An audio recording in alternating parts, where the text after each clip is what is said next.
Namaskar, Jai Shri Krishna. Acclaiming text 11, text 12, and text 13 of chapter 3 Karma Yoga, the discharge of one's prescribed duty in Krishna's consciousness of Srimad Bhagavad Gita.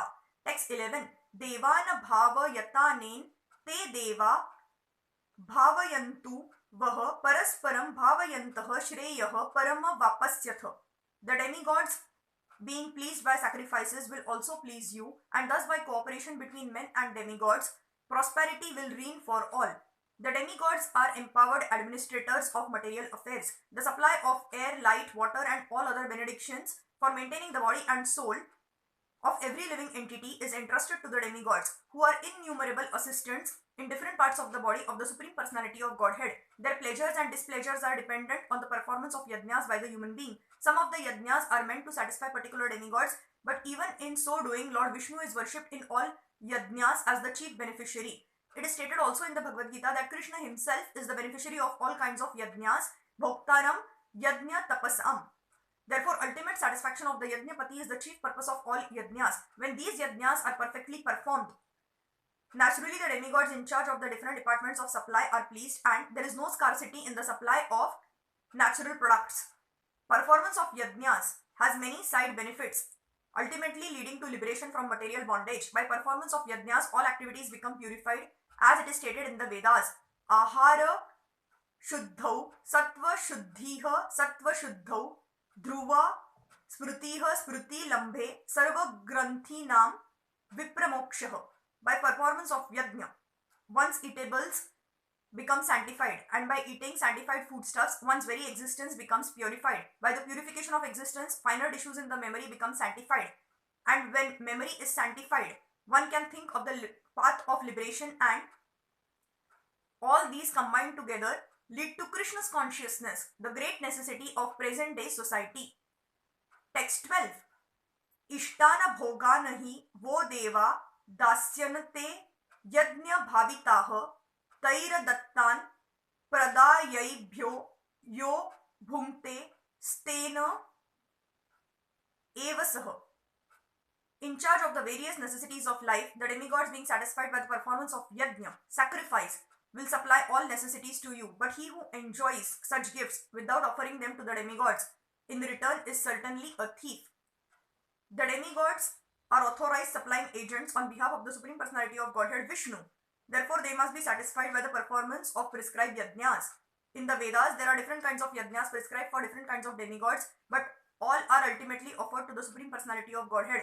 For one who cannot understand what the Personality of Godhead is, sacrifice to the demigods is recommended. According to the different material qualities of the persons concerned, different types of yajnas are recommended in the Vedas. Worship of different demigods is also on the same basis, namely according to different qualities.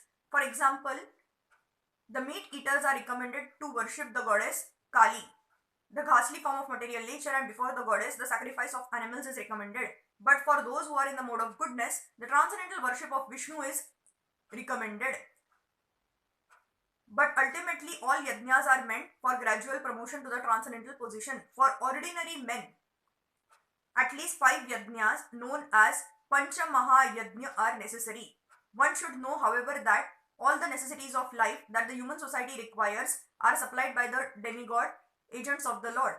No one can manufacture anything. Take, for example, all the eatables of human society. These eatables include grains, fruits, vegetables, milk, sugar, etc. for the persons in the mode of goodness, and also eatables for the non-vegetarians like meats, none of which can be manufactured by men.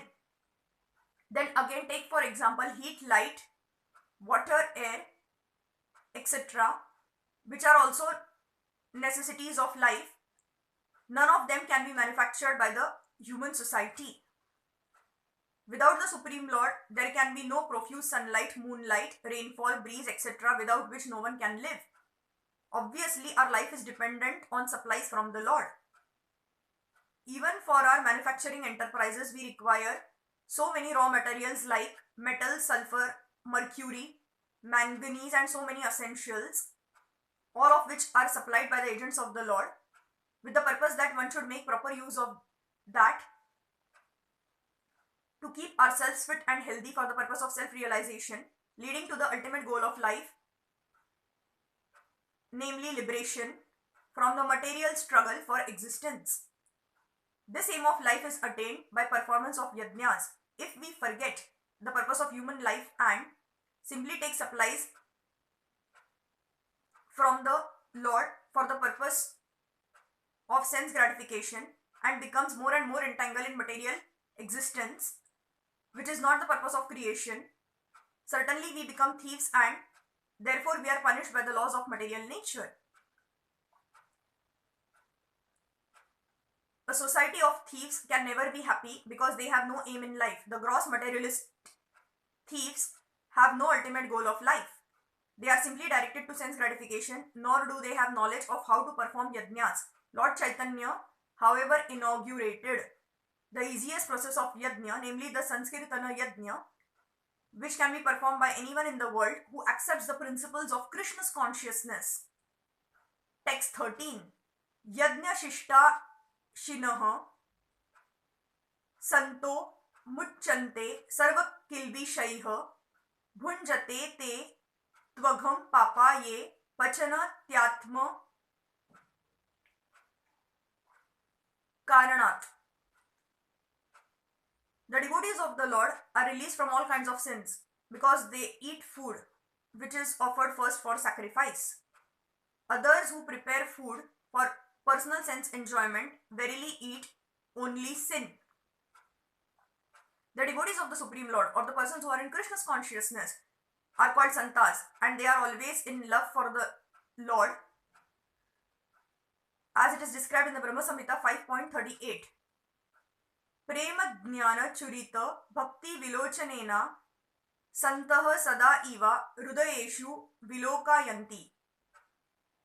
The santas, being always in a compact of love with the Supreme Personality of Godhead Govinda, the giver of all pleasures, or Mukunda, the giver of liberation, or Krishna, the all attractive person, cannot accept anything without first offering it to the Supreme Person. Therefore, such devotees always perform yajnas in different modes of devotional service such as Shravanam, Kirtanam, Smaranam, Archanam, etc. And these performances of yajnas keep them always aloof from all kinds of contamination of sinful association in the material world. Others who prepare food for self or sense gratification are not only thieves but also the eaters of all kinds of sins. How can a person be happy if he is both a thief and sinful? It is not possible. Therefore, in order for people to become happy in all respects, they must be taught to perform the easy process of Sanskirtana Yajna in full Krishna's consciousness.